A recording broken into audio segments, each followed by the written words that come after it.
Video করবে বলো follow করছি। হ্যাঁ করো।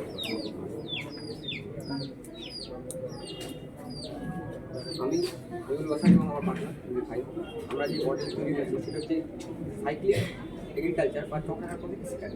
আমরা এখানে এমন একটা এরিয়া বা অঞ্চল চুজ করেছি যেখানে সরকারি হোস্টেল এবং স্কুল দুটোই আছে।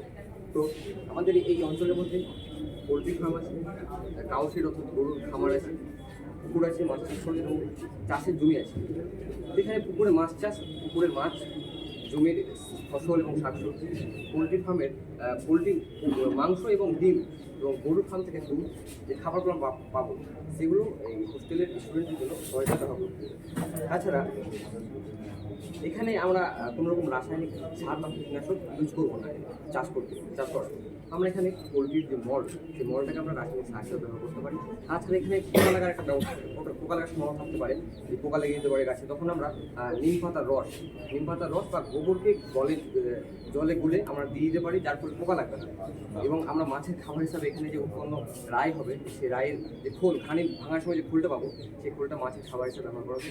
এবং ধান ভাঙার সময় যে চালের গুঁড়োগুলো পাবো, চালের গুঁড়োগুলো পোলট্রির খাবার হিসাবে ব্যবহার করবো। তাছাড়া বিচুলি বা খড়, সেগুলো আমরা গরুর খাবার হিসাবে ব্যবহার করতে পারি। এবং এই গরুর গোবর থেকে আমরা যে গ্যাসটা পাবো, গোবর গ্যাস, সেই গোবর গ্যাসের সাহায্যে আমাদের হোস্টেলে যে মিডিয়ামে রান্না, সেই রান্না করা হবে গোবর গ্যাস। তারপর আমাদের এটা ইলেকট্রিসিটির ব্যবস্থা। আমাদের যেহেতু এটা সরকারি অনুদানপ্রাপ্ত একটা স্কুল, তো সেখানে আমরা সরকারি অনুদানের সাহায্যে আমরা এখানে সোলার প্যানেল লাগাতে পারি। সোলার প্যানেল বসে সেখানে আমাদের ইলেকট্রিসিটি তৈরি হবে। সেই ইলেকট্রিসিটি আমাদের যত ইলেকট্রিক প্রয়োজন সেগুলো সাপ্লাই করবে। তাছাড়া এখানে আমাদের একটা মধ্যে আমরা সেন্সর সিস্টেমের লাইট, সূর্যের আলো পড়লে যখন সূর্য ডুবে যাবে তখন লাইট জ্বলে উঠবে, এবং সূর্য নিভে গেলে সূর্য যখন উঠবে তখন অটোমেটিক লাইট সে অটোমেটিক হবে কী করে? সেন্সার সূর্য উঠবে তখন লাইট অফ হয়ে যাবে, যখন নিভে যাবে, যত ডার্ক অন্ধকার হবে তত